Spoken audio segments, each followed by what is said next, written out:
Hi, Pia. How are you? Hi, how are you? I'm doing great. How are you doing today? I'm fine, thank you. So Excited to be great. here. So are you enjoying the presentations? Yes, yes, I am. Okay. So before you start your presentation, I would like to introduce you to the audience of Global Virtual Okay. Summit 2024. So welcome on stage. So Rafia Munir is a passionate advocate for inclusive design and accessibility, dedicated to creating environments, projects, and experiences that cater to the diverse needs of individuals with disabilities. With her extensive background in design, Rafia brings a wealth of knowledge and expertise to the intersection of design and disability. She is known for her ability to inspire and educate audiences on the importance of inclusivity and accessibility in design, empowering others to integrate these principles into their own work. In addition to her work as a speaker, Rafia Munir is actively involved with NDSS, where she collaborates with industry leaders, advocates for policy changes, and drives innovation in the field of inclusive design. So that was a great introduction of Rafia Munir.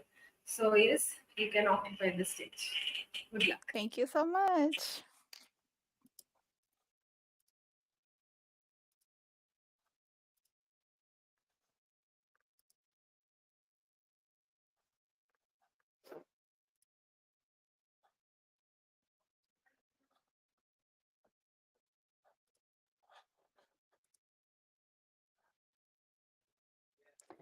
Hello, everyone. My name is Rafia Munir. Thank you for joining me today. And I'm here to talk about exploring the intersection of design and disability, and design not only in colors, but also design in every daily activity that we do, also as a business owner and as a service provider. I'm a proud mom of a daughter with special needs. She has Down syndrome. Sorry to interrupt you, Yeah. Rafia. So Mhm. are you sharing your screen? Yes. Yeah, but we cannot able to see. Okay. Let me try one more time. Sorry. Hmm, Let me try one more time. Yes, now we can able. No, Oh, no, I think it was disconnected. yeah, maybe I can just do the PDF. That's going to be easy. Is this good? Sorry. Yeah, it's working. Okay, Sorry, technical thank you. difficulties. I'm sorry about that. So I was saying, I'm a proud mom of a daughter with special needs. She has Down syndrome and is 15 years old. I would like to know if I have anyone in audience who has a loved one, or they have been through some kind of experience that leads to special needs or a disability. That would be nice to know because we are strong people and would be happy to see them in the room. Over the next 25 minutes, I will try my best. 25 minutes, we are going to explore the principles, strategies, and impact of inclusive design and our around our creating environments, products, and experiences that are going to cater the diverse needs of individuals with disabilities, culture barriers, and resource constraints. The agenda for today, it's very simple. We are going to know what inclusive design is. We are going to touch base the principles, the strategies to implement the principles. And of course, like everything else, there are some challenges and opportunities that come with inclusive design, but we are going to get it together and then we are going to decide what we are going to do next.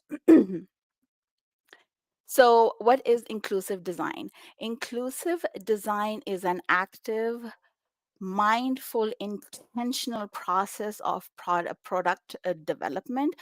The World Bank, in its research recently, came out with a percentage that 15% of the people in the world have disabilities of some kind. And it doesn't have to be really that they are in a wheelchair, it can be any sort of disability, and this makes 1 billion of population, and only 10% of this 1 billion are able to access adaptive products.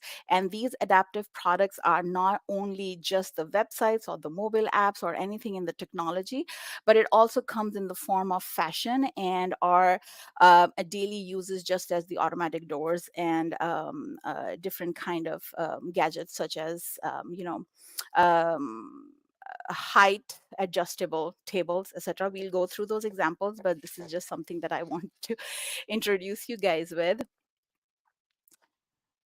The next part is I'm going to give you some examples with images so that you have a clear story of it. So one example of inclusive design is the famous Tokyo Shibuya crossing. So this Shibuya crossing has a tactile paving.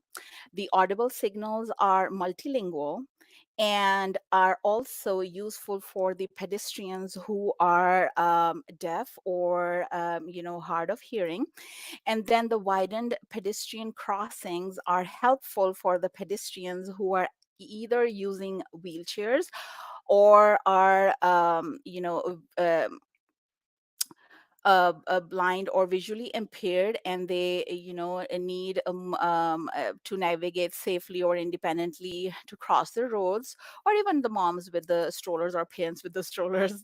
Dads are also there with the strollers, but it's just like this is it. And there is a scheduled time for this famous crossing. It is that there is a time scheduled for the crossing, and then no car can turn right, left, or anywhere once the crossing time starts for the pedestrians. So that's why it's a famous, universal, inclusive design of everyday life.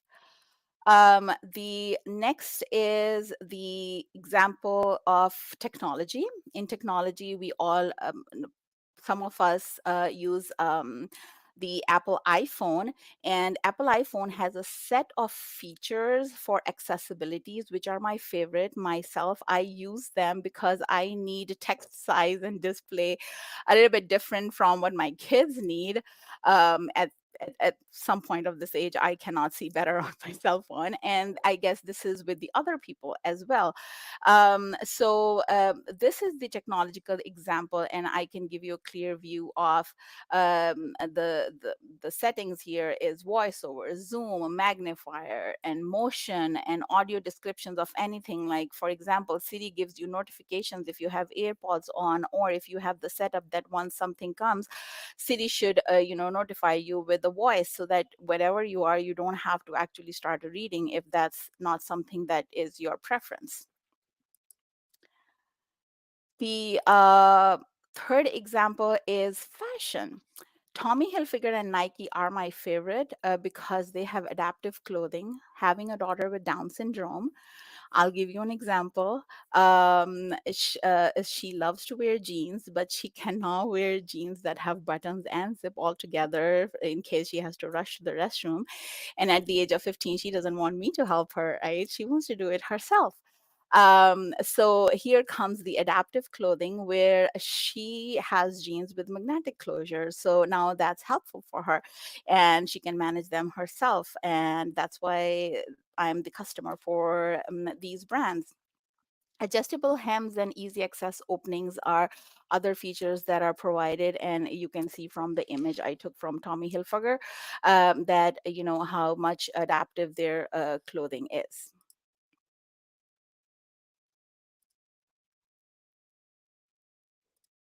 Plus, I think and I'm sure for everyone, that we need confidence when we are dressed. I'm a plus size, and I want to wear clothes that make me confident and not actually feel bad when I wear something that, oh my God, I don't look good in this dress, right? So Going back, sorry, I'm going fast. I don't know why. But the principles of inclusive design. So we have 5 principles of inclusive design, and they are very simple. As a product owner, business owner, service provider, if we just mindfully create websites or mobile apps or any products, just example, I'm going to give you bring in, you are making Legos, or you are making any product that is a sensual, I mean, sensory. How are you going to think about the audience? Are you just going to create it for a specific group, or are you going to create it for everyone that can inclusively use it? I like to use the adaptive blocks. I have been a volunteer at the community centers for kids with special needs and disabilities, and blocks with corners are not good for them. So it's how you can be any kind of product owner, but the only thing is, how mindful are you to include everyone for your product? So the first one is equitable use. Equitable use means that you have designed something that everyone can use without thinking that they are different, or they could have used something else instead of it. I'm just going to give a daily, everyday example that is considered a public building that has an automatic door. That automatic door opens for someone who is using a wheelchair, to the person who is carrying 2 or 3 bags of groceries, to the mom who is pushing a stroller, right? This automatic door is serving for everyone without requiring separate entrances or accommodations. And this results in higher user satisfaction and happiness, because while I am carrying 4 bags of grocery bags, I don't need my elbow or anything else to push the door or open the door. It's doing it for me.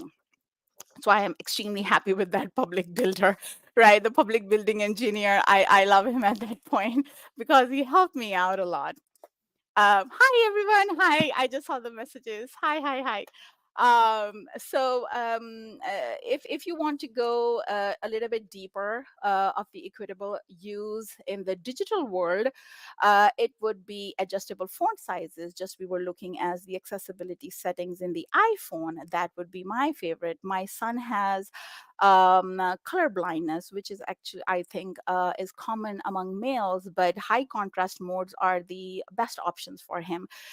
His settings are totally different from mine. And then using keyboard, for my daughter, using a keyboard is as easy as I find it, without using a special kind of keyboard for her, right? So that's where the equitable use comes in. The second is flexibility in use. How flexible is your product? Can I use it without thinking that, oh my God, that's one option, the only option? For example, I need to use a feature and it has chat, call, or audio or video. So I have options. I can go however I want to use according to my preferences and abilities. But if I don't have that flexibility, then I'm stuck with the call, and then I have to take out time to make that call. So I am restricting myself, or I'm restricting my customers to do the same thing, which in the end, is user is not happy. So in the everyday life, to make it more simple, it's a height adjustable desk, which I'm thinking to invest in very soon. But it's a very good example of flexibility in a use. It accommodates people with different heights. It also accommodates people with mobility impairments. And then it also accommodates the varied work preferences. You might want to use a mini treadmill under the table and exercise while you are working. So it works win-win situation in both ways. You don't have to stop working, while although you might want to take some rest. But I think this results in enhanced usability, that now the person who have actually designed that table has made everyone happy. So this is where, positive customer reviews, uh, no skepticism, and then more sales, and your business grows. The third point is simple and intuitive use. How easy is your product to use and understand? Nowadays, we have so many products that come in and you have to assemble them yourself.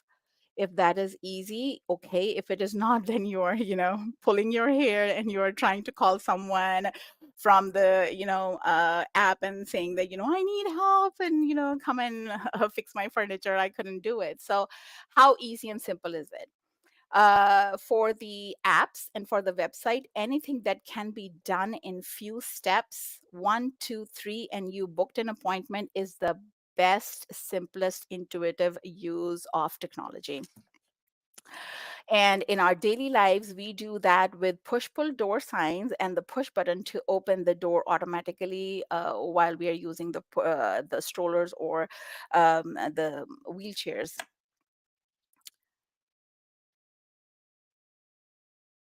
This is an example that I put out here for you guys, that in 3 steps we can just book an appointment for haircut.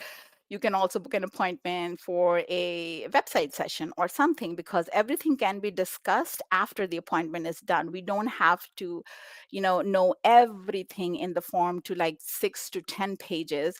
Like I was stuck in my insurance app, and by the seventh time, I had to repeat the whole process. I was like, "Oh, come on, I'm not doing this. I'm going to just call the person and let him do for me." Right? So you don't need that annoyance. It actually wasted 1 day of my life. So I could have saved that if the form was simple enough for me to fill in. And then the perceptible information, communication or information that is effective for all the users. All users can understand the same information through different channels. For example, we have, when we are running YouTube videos or anything on Netflix, we are listening, right? There are captions running. So, for the hard of hearing individuals, they can read the captions and understand. Then the ones who are legally blind can just watch watch and sorry, read the caption. Sorry, I think I just turned upside down, topsy turvy. Sorry about that. But this is how perceptive information is. Consider a busy airport, and there is an announcement being made. So there are visual signals, and then there are auditory signals, and it is for all of them. Everybody can understand that an announcement is being made. And then top of that, the airports have the braille signage to assist the visually impaired travelers, which makes a breeze for them. And in technology, it will be the websites that include alternate text to the images, and then captions for the videos, and the auditory notifications. So your app is being liked. Whatever, whenever you are going live, you choose to make the captions live. You are making your audience go big. It's not limited to the only people who can just hear you. There are also going to be people who can just watch you and read the captions and understand what you are saying. And maybe they can they are going through the same situation as you are, and you are going to be the big helper for them, even though they're disabled in some way. The last one is low physical effort. So the least amount of fatigue that you can have using a product is the best product. For example, lever doors. I have carpal tunnel, so lever door handles are good for me, and doorknobs are not. So the individuals with arthritis, carpal tunnel, or loose grip would definitely love to have lever door handles and not doorknobs. Automatic faucets, if you are injured, disabled, or, well, in my case, if you have dirty hands after gardening, you might want an automatic faucet. That is a plus, plus, plus for me in the kitchen. Voice activated assistants such as Siri and Alexa in the technology part. And then the one click purchase. I don't have to get up every time to get my wallet when I'm going to order because I have saved the one click purchase on Amazon and I'm a very big Amazon buyer. I think as most of the times I think the business is running just because of me, but that's what the low physical effort is. Sometimes the bad furniture, you sit on a sofa and you sunk inside, so that's a bad design. They did not look or look into different ideas. They did not get into a discussion where they thought about that, okay, what would this sofa do to a person who might have some physical effort getting out of it, right? So these were the principles, and I would like to ask a question from everyone. How many of you are business owners, product owners, or service providers? I guess all of you. But what is your product like? Is there something that you think that you can bring in inclusivity that strategies might help you? I would like to know.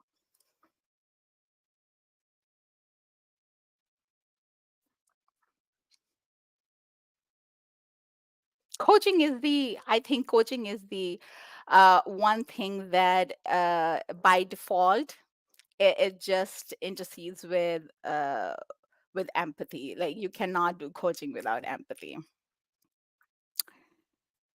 So, keeping up with our strategies, there are five strategies. The first one is user-centered design, and you can also picture these strategies as the process to implement, inclusive design into your product.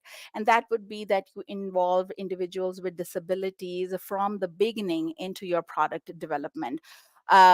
This brings in focus on users. They involve users throughout the process. It is iterative, it doesn't go infinite.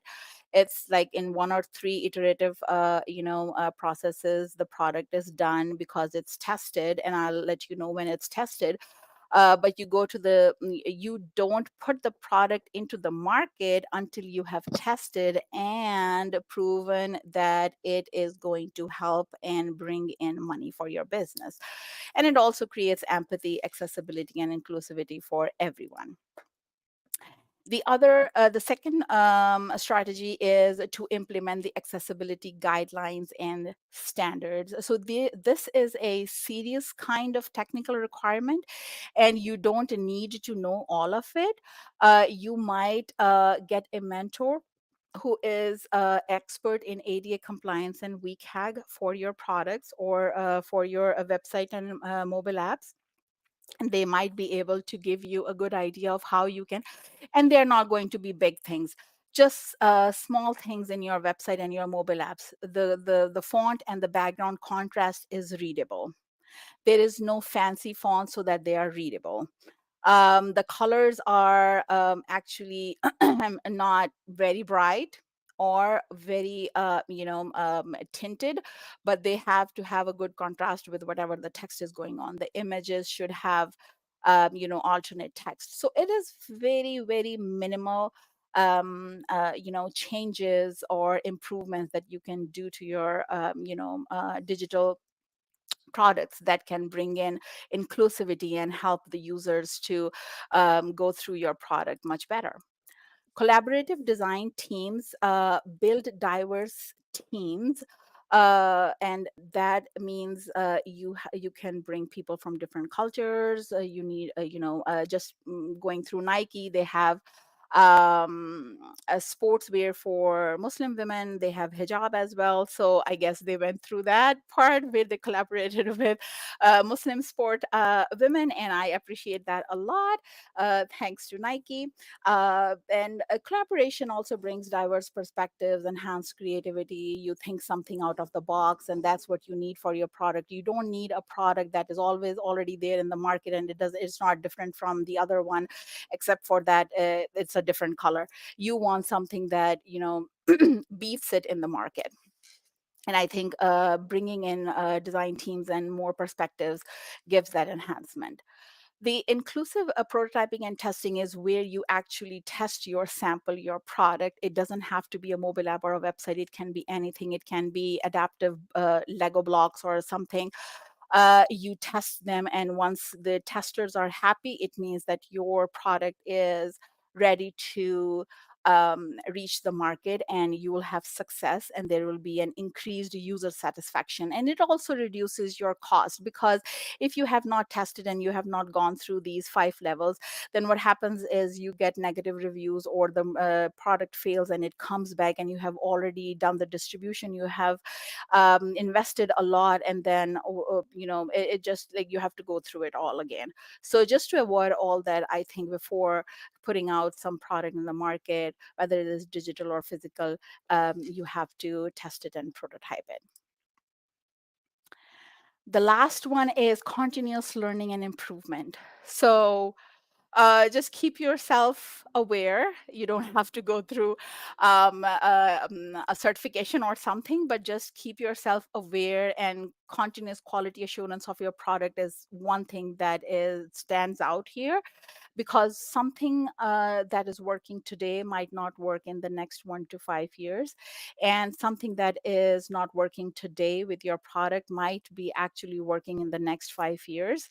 I have an example. I'm just going to see if I have time. I will go through that example in the end, just keeping in mind that this is where the example will come in. And now we come to the challenges and opportunities that come with everything, and so does come with design. For these challenges and opportunities, I'm going to let all of you know that you don't have to know all of them. You might be aware of them. You should be knowledgeable of them, but you don't need to know the solution to them. You might get a mentor. They work for free. Mentors are always free to work with businesses. You can hire a person who is expert with these with these ADA compliant or inclusive design challenges, or you can even go to a business who actually does inclusive design, and they will help you come up with a solution, and then you can take on from there. So the four challenges that I have seen in my experience in my life of inclusive design is unconscious bias. Unconscious Oh, you're here to tell me my time is going to be over soon? Okay. I'm just at the end. So, unconscious bias, the challenge is that the designers, stakeholders, business owners, whatever you want to call them, may have unconscious bias that whatever they are creating is going to be used by everyone, overlooking the needs of individuals with special needs. Um, and we'll come up with the solution later on. Let me just explain all of these first. Regulatory complexities are knowing, navigating the various regulation and standards for accessibility, and they can be complex and time consuming. If you have never known about ADA compliance, or you don't know what the rules are for VCAG or something like that, you don't have to know about them. You can just go to a expert or find a mentor who can help you through and just give you the beginning 1 or 2, 3 points of how you can make your product regulatory. The next one is resource constraints. Resource constraints challenge is that the inclusive design requires time, budget, and specialized expert. Again, you can bring in a free mentor, or you can hire someone to help you with it. It's easier to find all of them, although there are a limited number of people who do that. But we are there. We are here. If you search for us, we are here. Cultural change. This is the challenge because I'm a South Eastern. So I can tell that different cultures have varying perceptions of disabilities and inclusivities, which can impact the design process as well. uh, what can be good figured out as good and kind in southeast might be, offensive in the west. So that's where the collaborative team building comes in part, where you can make a product or your services be a more mindful and inclusive, just keeping everything in mind. Now the solution for all these challenges is that, again, find someone to help you out. I do it internal workshops with small businesses, and I also provide them solutions for that, which is super fun and easy. And then I don't even have to produce that product with them, or sometimes I do when it is digital marketing or something like that. So as it's just, I believe that as designers and innovators, we have the power to shape the world around us. As business owners and service providers, we need to incorporate inclusive design principles, advocate for accessibility, and create solutions that empower individuals of all abilities. I I'm the owner of XP Digital, and I actually help businesses and nonprofit organizations to be more inclusive for their marketing and their digital presence. So if you need any help, or if you have any questions, you can reach out to me on the LinkedIn link that I have shared, or just send me an email from there. Thank you so much. If I have any questions, I'm ready to answer.